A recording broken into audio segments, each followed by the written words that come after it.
Welcome back everybody to this week's Fast and Fun video. It's Rich here and it's service time. Self-service, a bit of DIY stuff on my Mk1 Mazda MX5 or Unos Roadster or Miata depending on where you are. Cars like the Mk1 MX5 are so simple and easy to work on that doing stuff standard oil and air filters etc. super easy and really super cheap. If I just look up here, hang on, incidentally there's all my Godspeed discs and CL pads that I'll be fitting to the Scooby in a few weeks time. But on the Mk1 MX5 I got a fuel filter. These are all genuine parts, so fuel filter for £20, air filter for £20, oil filter for £7, a sump plug washer for 99p. So all in £53 for the parts, plus about £30–40 for the oil, I can't quite recall. So all in £100, and I've given it a proper service. I am doing the fuel filter. Now the oil and air filter is really easy. I'm not going to video that. I'll quickly talk you through how to do it. But the fuel filter, I'm just going to show you quickly how to do it. It's a bit of a pain, to be truthful. That's your fuel filter. So it's situated driver's side, just in front of the rear wheel, obviously under the car. And it's a problem just because of you'll get a bit of fuel out the fuel lines when you break them. So you're going to watch me do that, which I'm going to do in this video. Just on the oil and air filter, even if you're pretty much a novice, they are relatively easy things to do. So 30 seconds to show you how to do your oil and air filter changes. So the air filter is just situated in here, and it's just 4 Phillips screws. Just take them out of each corner, and this is your mass airflow sensor, MAF. Filter sits underneath. Just lift it up, take your old one out, drop your new one in, and do your 4 Phillips screws back up. Probably simplest job on any car, that is. And it takes you longer to actually walk out to the garage than it does to actually do it. It's literally a 5-minute job. Oil filter, a little bit different. The oil filter itself is situated down underneath the inlet manifold. It's down there.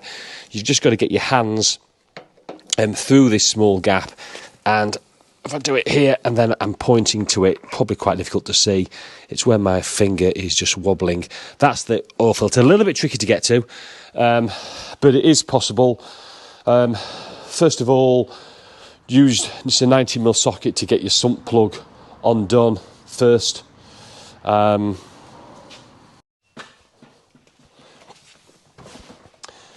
you've got your sump plug, crack that open.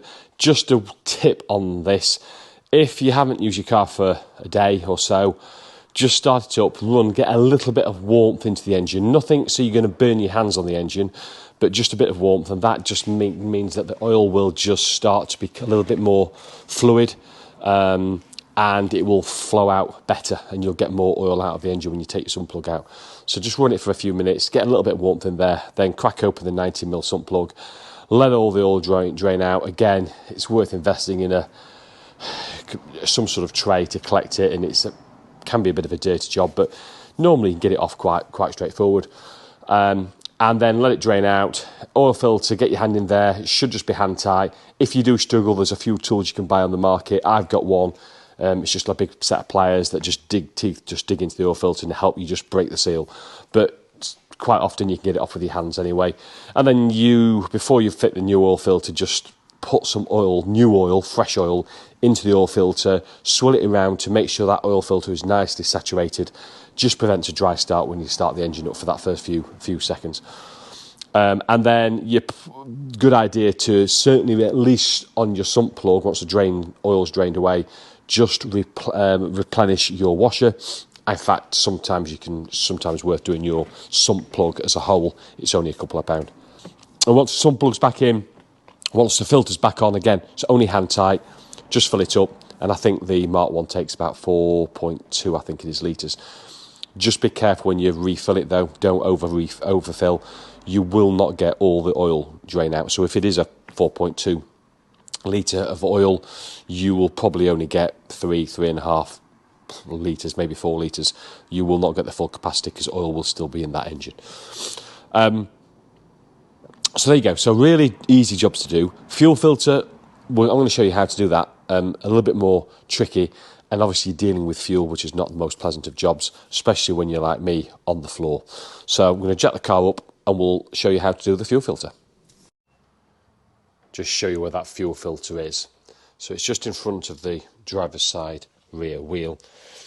And if I come in here and have a look, you can see where my finger's pointing. This here is a plastic shroud that I'm going to take off. There's about 4 or 5 screws on that. Take that off, and then we'll see the fuel filter lying in behind there. So I've just taken 3 of the 5.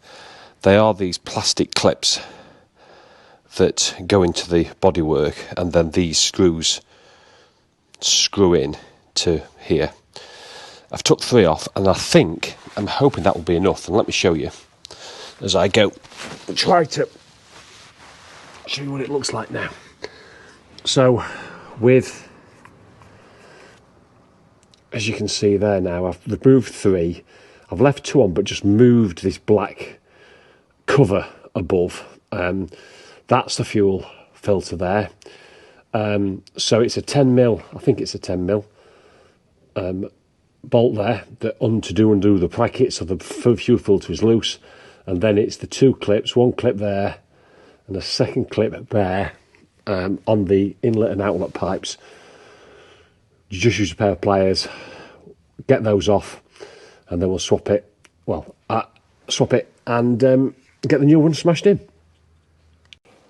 And obviously with a job like this, when you're working under here, it is really important you wear goggles. So I'm not going to video this bit because I'm going to wear goggles. Make sure you've got a few rags around as well, because there will be a bit of fuel that comes out. Well, there we go. It's done.